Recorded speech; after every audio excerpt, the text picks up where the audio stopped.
Depuis les premières manifestations de colère agricole, je vois la politique partout. Alors j'ai envie d'expliquer dans mes vidéos ce qui peut faire vraiment bouger les choses. Il y a plus de 1000 tracteurs à Bruxelles. Il faut que ça change. On va continuer à se mobiliser jusqu'à ce que ça change. En tant que journaliste scientifique, je vulgarise les enjeux environnementaux sur le terrain. Et j'ai décidé de faire la même chose pour la politique. Je me lance dans une série où je vais faire sortir les députés européens de l'hémicycle pour les emmener avec moi sur les fermes.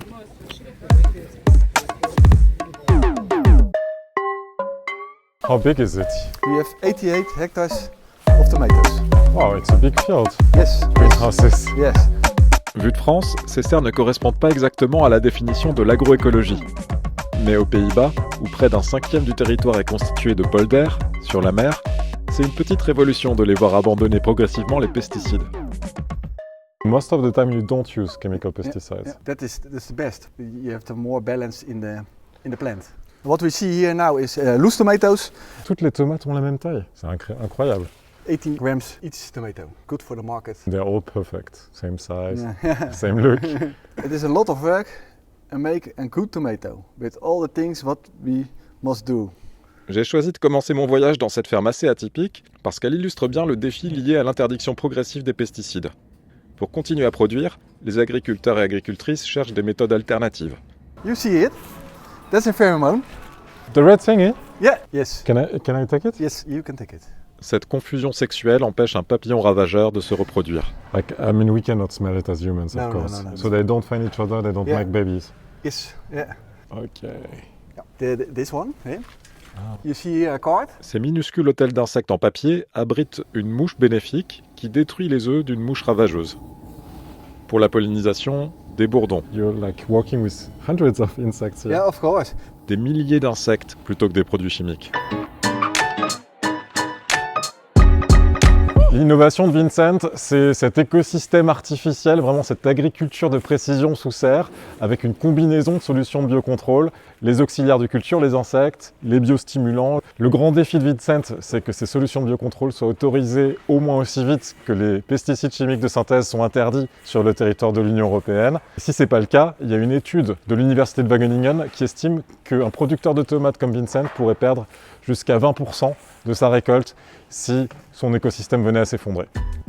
Pour son innovation, Vincent a donc besoin d'une politique cohérente sur la question des pesticides. Et j'ai invité deux élus qui incarnent les deux visions qui s'opposent aujourd'hui en Europe.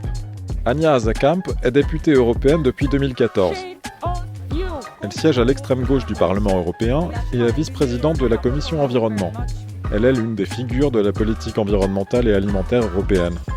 Elle milite pour des pratiques agricoles favorables à la biodiversité, moins émettrices de gaz à effet de serre et plus respectueuses de l'animal. Caroline van der Plas est députée néerlandaise, pas européenne. Elle a fondé le parti BBB, Mouvement Paysan Citoyen, qui a démarré le premier en Europe les manifestations de colère agricole. Proche des partis populistes et eurosceptiques européens, elle s'oppose aux régulations environnementales de l'agriculture. Je suis curieux de voir si on arrive à débattre des pesticides avec ces deux élus si différentes. Et pour les mettre en jambes, on va commencer par un petit quiz agricole. J'ai fait les manifestations de colère agricole au début de l'année, qui ont d'ailleurs commencé dans les Pays-Bas. Sur toutes ces manifestations, tous les agriculteurs et les agricultrices m'ont dit que les politiciens, que ce soit au niveau national ou européen, étaient déconnectés de leur réalité. Donc je trouve ça très bien que vous soyez là sur la ferme avec Vincent. Est-ce que vous savez, première question, combien d'hectares il y a de tomates sous serre aux Pays-Bas? No, I don't have the exact figure. It's a relatively small land use in Holland, but it's high productive. You know it, of course. I know it. We have here 66 hectares. It is 88. 88 hectares is only one. I assume you are very a large producer. Yes, I think 1500. 15. Ah, it's really close. No, yeah, it's 1800. Yeah, exactly. 1800. 1800 800. So you're really close to the reality. You're both right, I would say. You're both right. Vous savez combien d'hectares il y a de tomates en pleine terre aux Pays-Bas? I would say none. Yeah, correct answer. C'est pas possible de cultiver des tomates en pleine terre aux Pays-Bas à cause du climat essentiellement. Donc on a besoin de solutions comme cette serre. If you want to grow tomatoes. But it's not exactly true because in the Yeah, backyards, yeah. Yes. I have tomato plants Yeah, in my yeah. backyard. Good for you. And you never have problem with mildew? No, but we have a lot of insects, so sometimes the insects are a problem because they love tomatoes too. So. Et comme on parle d'insectes, c'est justement les insectes auxiliaires de culture, de beneficials. I will hand it over to you, Anya. Have you seen it for real yet? No. You can tell me what to do? Open the... Yes? Yes? Freedom! Zo. Kijk. Oh, See? yes. Les macrolophus. There's 500 microlophers. That's a lot. So they are And- starting to get to their Yeah. jobs. The jobs. You do this. Yes? Very slowly, right? Voilà des centaines de punaises qui vont se nourrir des œufs et des larves des alerodes, ces mouches qui adorent dévorer les tomates. How do you feel about it, Anya? Well, I think this is one of the ways to get rid of the chemical pesticides, as we should do. And I think in a closed environment as this is really helpful, I guess.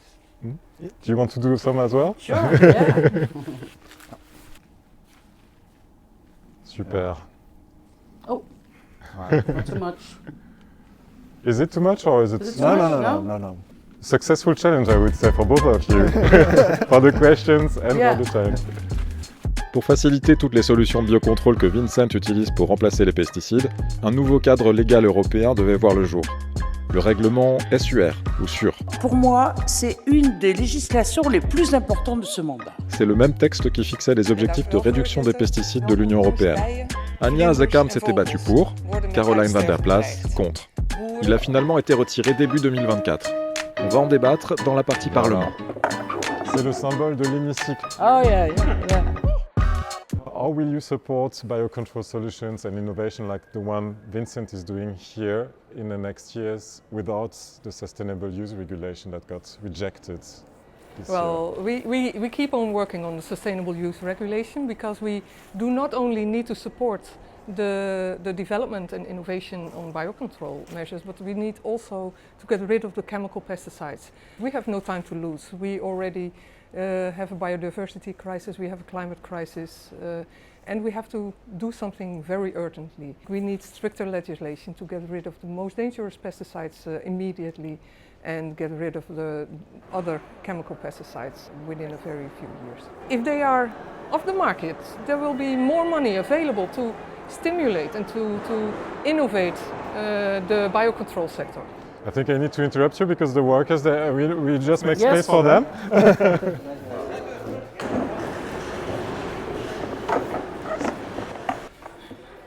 How would you support biocontrol solutions?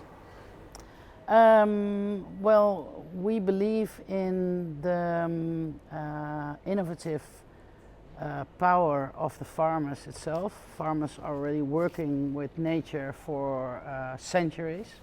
There is no group of people in the world who are so close to nature than the farmers.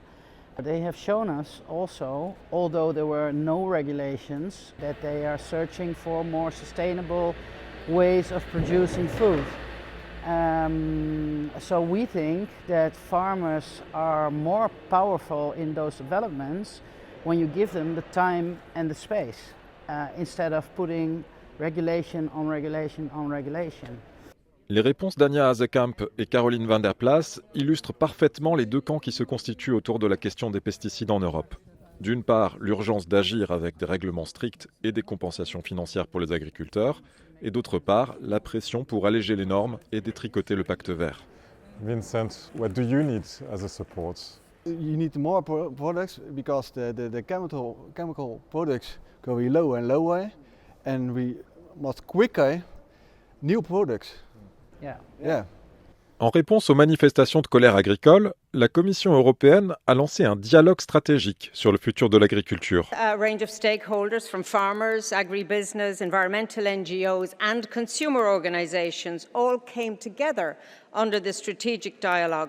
Une sorte de grand débat qui a abouti récemment à une feuille de route pour les 5 prochaines années de politique agricole. Do you think it's a good way to find the right path I'm happy that a lot of the greening measures are still standing. So big parts of the Green Deal are being kept alive. In the Netherlands, we just... They're not bad. Sorry, I know, but everything that wasps and bumblebees. C'est le risque quand les débats se tiennent sur une ferme. Come here, come. Mais chez Vincent, pas d'insectes qui piquent les humains. No, only bumblebees. But when I look at the outcome of a strategic dialogue, for instance, again, all the parties are mentioned in the strategic dialogue, not the supermarkets. We left them out again. And I think without including the whole chain, there will be too much pressure on the farmers individually, and that's not working. If there is room and time and opportunity for farmers to make the transition, and we facilitate this, and we also put finance in this, then I think every farmer is going into this transition. Vincent, are you reassured when you hear Caroline and Anja saying they want to support you in that? Yes. Yes? Maybe nog more and more, but... Merci beaucoup à tous les trois. Merci vraiment à Caroline et à Anja d'avoir participé à cet hémicycle, même s'il y aura encore du travail pour trouver la bonne voie pour Vincent et pour la population européenne. Merci à vous. Merci. Thank you. Merci.